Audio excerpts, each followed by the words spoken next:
Nebino Nyonso Boyebaki le 30 décembre 2000. Mokonzamboka Martin Fayulu m'a dit à l'Akaki peuple que le 20 janvier 2021 à Kobimsa, cabinet de combat. Cabinet de combat wana Moussa Nangwezali.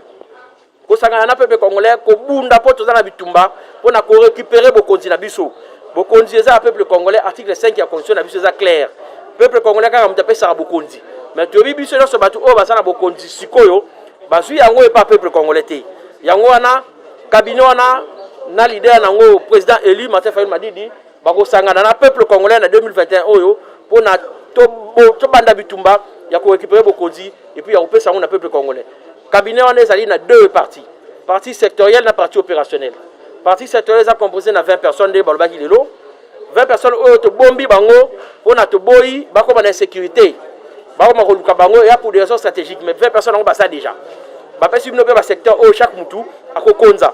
Et puis dans la partie opérationnelle, des parties à ba stratégie, partie à ba boule, partie oyo et ko bongi sa makamu nyonso po été, tout le monde a neni par des moyens démocratiques. N'engue article 64 de la constitution PSBISO, tu récupérer vos continents biso peuple congolais et puis tu reprends na batu oyo, il faut ba konzamboka na biso pour ba mamboka na biso na côté ya malamu. Yangwana tina auto kuten lelo pour mo konzamboka a prometa qu'il le 30 décembre 2020 qui a commis sa cabinet le 20 janvier 2021 et nous sommes le 20 janvier 2021.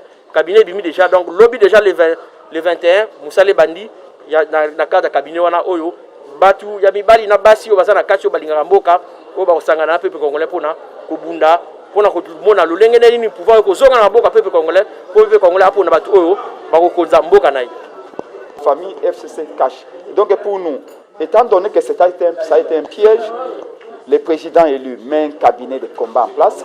Nous sommes tous ces soldats, ces commandos. Dans les mois ou les semaines à venir, nous allons descendre sur le terrain avec des manifestations de grande envergure pour exiger les réformes des institutions que nous avons tant souhaitées, que le peuple a tant souhaité, et aller aux nouvelles élections. On ne peut pas laisser les pays entre des mains inexpertes, telles que vous voyez. Le pays n'a plus d'avenir, le pays est en train de vaciller, et la MOUCA, avec le président élu Martin Fayulu, a l'obligation de sauver la patrie. Voilà l'essence de ces points de presse et l'essence de l'installation de l'actuel cabinet. Pour nous, de présenter le cabinet qui va accompagner le président élu Martin Fayulu dans sa tâche. Son premier combat, bien sûr, c'est redonner une légitimité à la République démocratique du Congo. Vous savez tous que depuis le 30 décembre 2018, depuis 2019 en janvier, les résultats annoncés ont été tripatouillés, ont été faux. Et aujourd'hui, notre combat à nous, c'est bien sûr de l'accompagner dans ce plan de sortie de crise qu'il a mis sur table pour bien sûr avoir des réformes sur la CENI, des réformes sur la loi électorale, des réformes sur la Cour constitutionnelle, des réformes sur l'armée et la police, des réformes pour combattre la corruption et sur la justice et les droits humains. Et pour arriver à cela, il a bien sûr besoin d'être accompagné de gens performants, de professionnels qui pourront l'accompagner bien sûr dans cette tâche.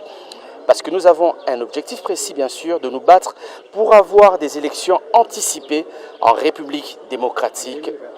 Non, nous avons clairement dit des élections anticipées. Pour le moment, nous nous battons pour avoir des élections anticipées en République démocratique du Congo.